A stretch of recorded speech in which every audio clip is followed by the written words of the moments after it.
about the things that I wish I knew. No one told me about gastric sleeve. So at least I'm gonna be hungry. I thought I was not gonna feel any hunger, but I still do numerous times. In my case, 10 times. So that wasn't pleasant at all. Hi everyone, welcome back to the After Sleep channel. If you're subscribed, thank you for returning. If you have yet to subscribe, please subscribe and turn your post notifications on so you are notified when I post something new. If you're joining me from my other socials, please remember to follow, like, leave your comments, your thoughts. I'm always reading them and responding. And thank you for joining me in this journey. So in this video, I'm going to be talking about the things that I wish I knew about gastric sleeve, or the things that no one told me about gastric sleeve. So these are the things that I have observed post surgery that would have been nice if I got a heads up. So first things first, I accidentally decided to lay on my stomach for about 30 minutes while on my phone. And then the moment decided to stand up, I was like, oops, that actually hurts. So just because you feel fine most of the time doesn't mean that you're fully healed internally. So just keep that in mind that try to not put pressure on your stomach, even if you feel fine. So that was a tough lesson to learn. And what I did to mitigate the pain was essentially drink some Tylenol and it went away. So this is a solution. Just try to avoid the cause to begin with. Another thing that was surprisingly unexpected for me, I would say, it would be that sneezing and coughing hurts. I never give it much thought that when we sneeze and cough, we actually are using our abdomen to do that. And so sometimes, actually 100% of the time that I've sneezed, actually, I'll take that back. I would say 95% of the time that I've sneezed, it hurts. I think the pain has subsided in the past 2 days where I've sneezed and I don't actually feel anything. So, yay for me. But in the beginning stages, it definitely hurts. Same thing with coughing, and even laughing too hard can hurt. So just keep that in mind. Try not to catch a cold or a flu. Try to, if you are allergic to anything, try to avoid those allergens and try not to laugh.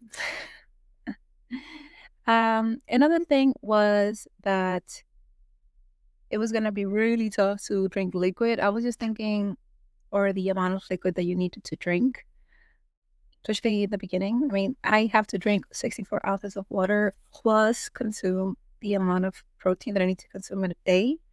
And it's just a lot of fluids that you need to take in, especially if you're not used to taking in that much fluid to begin with, to remain hydrated and have sufficient protein and vitamins in your system. So I've had to do workarounds. Like, for example, I ended up buying water that has protein included. So that would allow me to get both the protein intake and the fluids in at the same time. That way I don't feel so overwhelmed by so much consumption, I would say. So I think like the reality of it all is more surprising than anything. But yeah, I guess right before surgery, I was given the form about like everything that I do have to consume. And just in practice, it's more like that's a lot, especially with my still healing stomach and my lack of habitual practice on this. Another one that I also did not expect was that I would still feel hungry. Like I'm still gonna be hungry. I thought I was not gonna feel any hunger, but I still experience hunger. And even though my stomach can't tolerate the food, my brain says, "Hey, but you're hungry." So there's that. And also like desiring the foods that you would typically eat. You can't really shut down the food noise with the surgery. So that's just something that needs to be controlled by me, essentially. Another thing was the amount of nausea that I would experience and what might actually trigger the nausea. So, for example, today's a perfect example that I did not anticipate getting nauseous, and I did. and there was beans that were boiling, and I was smelling it for quite some time, maybe like 30 minutes, 45 minutes. I was in the kitchen, and I got nauseous. I got nauseous. I removed myself from the kitchen, and I didn't. Luckily, I did not vomit. I ended up taking one of the medications they prescribed, and it went away. But I didn't expect to experience as much nausea as I did post surgery. Another thing that I did not know before the surgery, I actually learned that the day that I got my surgery done was that it's best to put a cold compress on your abdomen rather than a heating pad. And I ended up buying a heating pad prior to the surgery, so that was money wasted essentially. And yeah, so I ended up not really utilizing it. Still don't utilize it. And the cold compress apparently just helps with the healing process more than a heating pad. So just keep that in mind if you do decide to buy a heating pad for that purpose only. Another thing was that, which was surprising, like I imagined that I was going to be in bed the whole week. Definitely maybe the whole week, and then maybe the second week I was going to be more active and so forth. But in my case, I was active already by the third day. The third day, I felt pretty good to just do just about anything. And it's a positive surprise rather than a negative surprise. But I just didn't know that that was a possibility that I could be active and feel great by the third day. So it's great. Like, we should definitely mention all the possibilities of what your outcome could be rather than just like at a baseline, most people experience XYZ. And then the last thing that I do want to talk about is the two Gatorades. So if in my case, they told me that I should drink two Gatorades.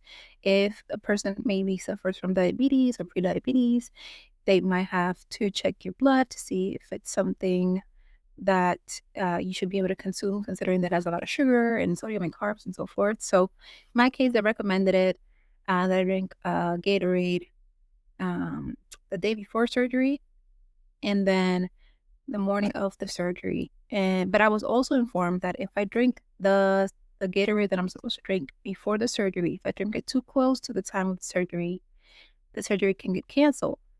And so I said, if I decide not to drink it, will the surgery get canceled? The answer was no. So I opted in not to drink the Gatorade. That way I avoid the risk of it getting canceled overall. So, but what I learned from that is that because you stop consuming food um, post 7 p.m., at least in my case, and then waiting until the surgery, which could until they actually bring you in, which could be like 10 a.m. Who knows? Depends on your surgery time. That long period of not consuming much, it makes you really dehydrated, and the impact of that is that it makes it really hard for them to find a vein. So if they can't find a vein for your IV, they're gonna have to poke you numerous times. In my case, 10 times. So that wasn't pleasant at all. And obviously, the aftermath is a lot of bruising, a lot of band-aids, a lot of adhesive tape that hurts when you take it off. And it's something that could be avoidable if you just decide to drink the two Gatorades if it's applied to you. So just drink your Gatorades, wake up much earlier than you need to if that's what needs to get done, and drink it. That way you don't suffer unintentionally the way that I did. So far, those are the things that no one told me about gastric sleeve. Um, if I think of more, if I experience any more, I will happily share with you guys. But for now, that's really it. Um, I will continue to post. My next video, I am going to be talking about my diet change if I am cleared to move on to the next stage. And then I'll also be talking about what is my weight loss update for week 2. So stay tuned if you're interested and want to continue being part of my journey. As always, feel free to share your thoughts, your comments, your experiences. I would love to learn from others. And if you have any tips or guides for me, feel free to send them over my way. All right, till next time. Bye.